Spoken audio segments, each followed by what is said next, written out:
नमस्कार दोस्तों, स्वागत है डेली मार्केट एनालिसिस के एक नए वीडियो में, जिसमें हम लोग डिस्कस करेंगे बैंक निफ्टी और स्टॉक्स के अपडेट्स आपको टेलीग्राम में मिल जाएंगे, जिसका लिंक डिस्क्रिप्शन में होगा। आप लोग जाके ज्वाइन कर सकते हो।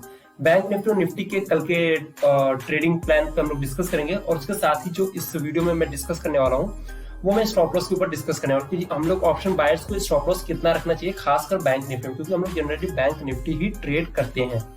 Majority of the trader bank Nifty trade करते हैं। So let's start the topic. Stop loss पे हम लोग डिस्कस करते हैं। स्टॉप लॉस किसके लिए? ऑप्शन बाइंग के लिए। एक सेकेंड। एसएल हम लोग ऑप्शन बायर्स के लिए एसएल क्या रहना चाहिए? ऑप्शन बायर में हम लोग, आपको पता होगा कि हम लोग के पास दो चीज होती है। हम लोग मोमेंटम प्ले करते हैं, और ऑप्शन बायर के पास सिर्फ दो रास्ते होते हैं। वो जब ट्रेड लेता है तो या तो वो स्टॉप लॉस देता है या फिर टारगेट लेता है। ठीक है, ये हो गया टारगेट। माउस से लिख रहा हूँ, सॉरी गाइस, थोड़ा राइटिंग गंदी बन रही होगी। ओके, स्टॉप लॉस और टारगेट्स। तो इसके साथ ही एक और टॉपिक पर डिस्कस करते हैं कि risk reward generally option buyers के लिए क्या होना चाहिए प्रॉफिटेबल रहने के लिए। आपको मैं मानता हूँ कि आप बहुत गंदे एनालिस्ट हो। मैं खुद को मानता हूँ मैं बहुत गंदा एनालिस्ट हूँ। अगर मैं बहुत गंदा एनालिस्ट हूँ, या मैं मानता हूँ मैं तुक्का मारो, आप खुद सोचो, आप सिक्के को उछाल रहे हो, मीन्स आप तुक्का, एक तरह से वो उसमें कोई लॉजिक नहीं, आप सिंपल उछाल रहे हो। तो हेड और टेल आने की प्रोबेबिलिटी क्या रहती है? 50-50, राइट? मतलब वहां पर रिस्क रिवॉर्ड क्या हो? 1:1। आप जब 10 बार सिक्का उछालोगे, 5 बार हेड आने के चांस है, 5 बार टेल। जनरली कुछ भी हो सकता है कुछ और आ जाए। मतलब मैं एक नॉर्मल बात कर रहा हूँ, क्या चांसेस क्या बनते हैं। चांसेस ये बनते हैं 50-50। इस तरह अगर आपको कुछ नहीं आता है तो भी आप तुक्का मार के ट्रेड करते हो, तो आपके अगर 50-50 चीजें होती हैं कि 50% सही होता है, 50% गलत, तब भी आप प्रॉफिटेबल रह सकते हो, अगर आपने रिस्क रिवॉर्ड के कॉन्सेप्ट को समझ लिया तो। अब ये रिस्क रिवॉर्ड का क्या कॉन्सेप्ट है? आरआर, जिसको मैं कहता रहता हूँ 1:1, 1:2, 1:3। तो सिंपल अगर मैं बोलूँ तो आप अगर 1000 रुपए रिस्क ले रहे हो तो उसके अगेंस्ट आप कितना रिवॉर्ड बनाने वाले हो, इसको रिस्क रिवॉर्ड का रेशियो कहते हैं। सो मैं मान लेता हूँ कि आप 1000 रुपए रिस्क ले रहे हो और 1000 रुपए ही रिटर्न में एक्सपेक्ट कर रहे हो, तो आपका रिस्क रिवॉर्ड रेशियो हो गया 1:1। आप 1000 रुपए के रिस्क पे अगर 5 रुपए रिवॉर्ड जनरेट करते हो तो आपका रिस्क रिवॉर्ड हो गया 1:5। आई होप कि आपको रिस्क रिवॉर्ड समझ में आ गया होगा। अब बात करते हैं कि अगर आपको फास्ट लग रहा होगा तो आप जरा वीडियो को स्लो करके सुन सकते हो। ये नॉर्मल मैं इतने ही स्पीड में बोलता हूँ, तो मैं अगर स्लो बोलूंगा तो मैं चीजें एक्सप्लेन नहीं कर पाऊंगा सही से, मेरे को थोड़ी दिक्कत होगी। सो आप लोग इसको स्लो स्पीड कर सकते हो, यूट्यूब में फीचर होता है। ओके, तो अब बात करते हैं कि हम लोग ऑप्शन बायर को रिस्क रिवॉर्ड कितना रखें। तो मैं क्या बात करता हूँ कि अगर हम लोग बहुत खराब ट्रेडर भी हैं और हम लोग का एक्यूरेसी 50% भी है, तो अगर हम लोग रिस्क रिवॉर्ड में प्ले करें और रिस्क रिवॉर्ड हम लोग 1:2 के पास रखें या 1:2 से ज्यादा रखें, तो हम लोग प्रॉफिटेबल रह सकते हैं। एक नॉर्मल ट्रेडर जिसकी बहुत एनालिसिस खराब है, वो भी प्रॉफिट्स में रह सकता है अगर वो रिस्क रिवॉर्ड को फॉलो करे, और हर बार जब वो रिस्क ले तो 1000 रुपए रिस्क ले, और टारगेट निकाले तो अप्रॉक्स 1:2 तो निकाले ही निकाले। सो गाइस, अब ये मैं क्लियर करता हूँ स्क्रीन को और बात करता हूँ कि हम लोग कैसे स्टॉप लॉस डिसाइड करते हैं और टारगेट्स क्या उसके अगेंस्ट में डिसाइड करते हैं। तो जनरली मैं ऑप्शन बायर हूँ, मैं मोमेंटम ट्रेड करता हूँ। मेरे को अगर साइडवेज हो गया और बैंक निफ्टी ने चलना बंद कर दिया, मोमेंटम लैग करेगा, तो मेरा थीटा डिके होना स्टार्ट होगा, वो मेरे लिए लॉस करेगा। तो मैं यहाँ लेके पूरे दिन बैठने वाला नहीं हूँ। बहुत लोग करते हैं ऐसा, इंट्राडे प्ले करते हैं कि सुबह ले लिया बैंक निफ्टी, इंतजार करेंगे पूरे दिन में, जब भी मोमेंटम आएगी वो बन जाएगा। मैं वैसा नहीं करता हूँ, क्योंकि उसके बीच में मेरे को पसंद नहीं है।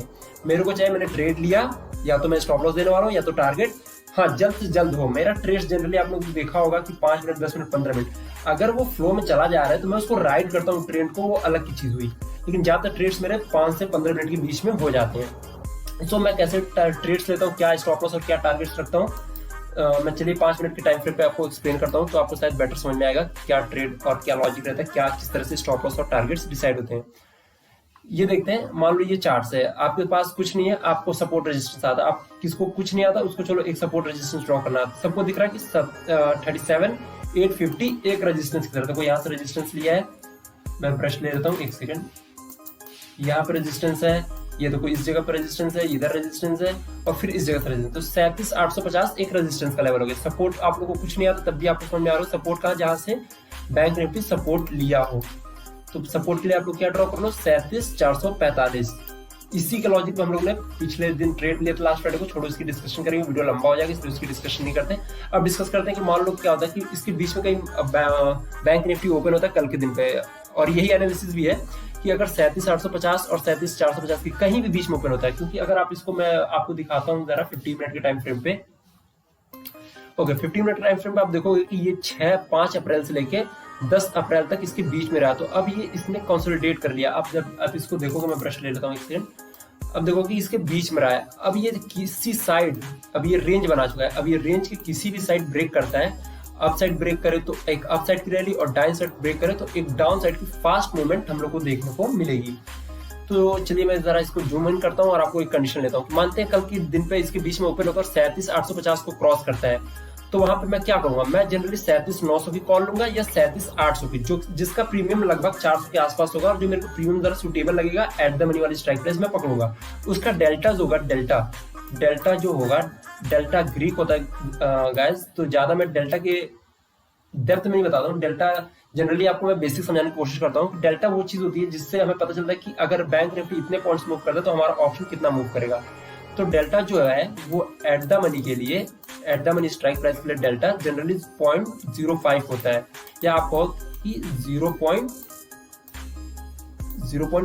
अब 0.5 डेल्टा होने का मतलब क्या है कि इसका मतलब ये है कि अगर बैंक निफ्टी, अगर BNF bank Nifty 100 points move करता है, अप जाता है, ऊपर जाता है, तो हमारा जो स्ट्राइक प्राइस होगा, एट द मनी वाला स्ट्राइक होगा, वो कितने पॉइंट्स उसमें हम लोग को मूव देखने को मिलेगी। तो उसमें हम लोग को 0.5 डेल्टा की वजह से 50 पॉइंट्स के अप्रॉक्स या 50 रुपए कह सकते हो कि मूवमेंट हम लोग को देखने को मिलेगी।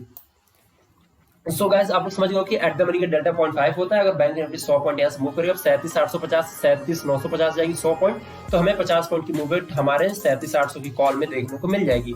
तो गाइस अब मैं स्टॉप लॉस कैसे डिसाइड करता हूँ। अब देखो ब्रेकआउट हुआ है, अब ये ब्रेकआउट पे मैं ट्रेड ले रहा हूँ, तो मैं बिल्कुल एग्जैक्ट सही टाइम पे, जब हथौड़ा गर्म हो तब जब लोहा गर्म हो तब हथौड़ा मारने वाले कॉन्सेप्ट पे मैं ट्रस्ट करता हूँ कि जैसे ही ब्रेकआउट होगा उस समय मेरा ट्रिगर होगा। आप लोगों ने देखा, मैं लेवल्स बताता हूँ कि 37,850 जैसे ब्रेक करेगा हम लोग एंट्री लेंगे।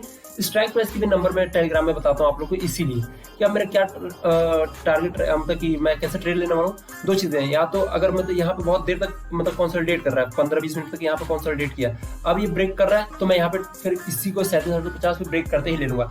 अब यहाँ पे तेजी से मोमेंटम आ रही, तो फिर मैं इंतजार करूंगा जरा इस वाले लेवल को कैसे रिएक्ट करता है, 37,980 और 38,000 लेवल।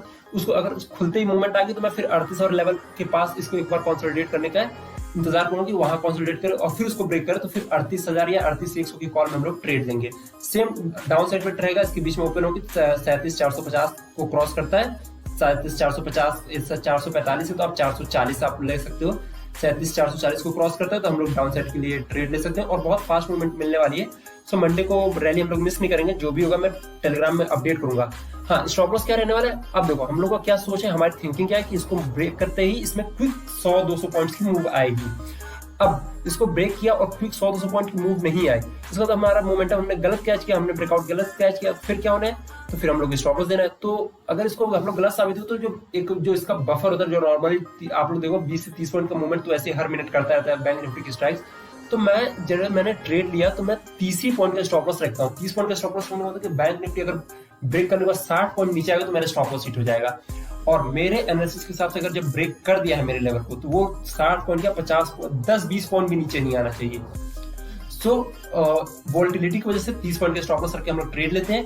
टारगेट से उसके अगेंस्ट में क्या रखते हैं, टारगेट आपको मिनिमम आपको 1:2 रखना चाहिए, लेकिन समटाइम्स मैं क्या कहता हूँ आपको कि आपको नहीं पता कि 1:2 मिले 60 पॉइंट मिलेंगे कि नहीं, लेकिन आपको ये पता कि हाँ ब्रेकआउट जो 30 पॉइंट तो मिल रहे हैं, तो आप उस 30 पॉइंट को क्यों जाने दे रहे हो। आप 2 लॉट से भी काम कर रहे हो तो 1:1 पे हाफ क्वांटिटी बुक कर लो और रिस्क लॉट को इंक्रीज करने के लिए जो बाकी की क्वांटिटी उसको ट्रेडिंग करो और उसको 1:3 1:4 तक ले जाओ, तो फिर दोनों लॉट के लिए आपका रिस्क लॉट 1:2 से ज्यादा हो जाएगा। आई होप मैंने बातें समझाई और वीडियो काफी लंबा हो गया है। सो क्लोज करते हैं और कल की वीडियोस में फिर इसके आगे की कंटिन्यू और भी टॉपिक्स पे डिस्कस करेंगे।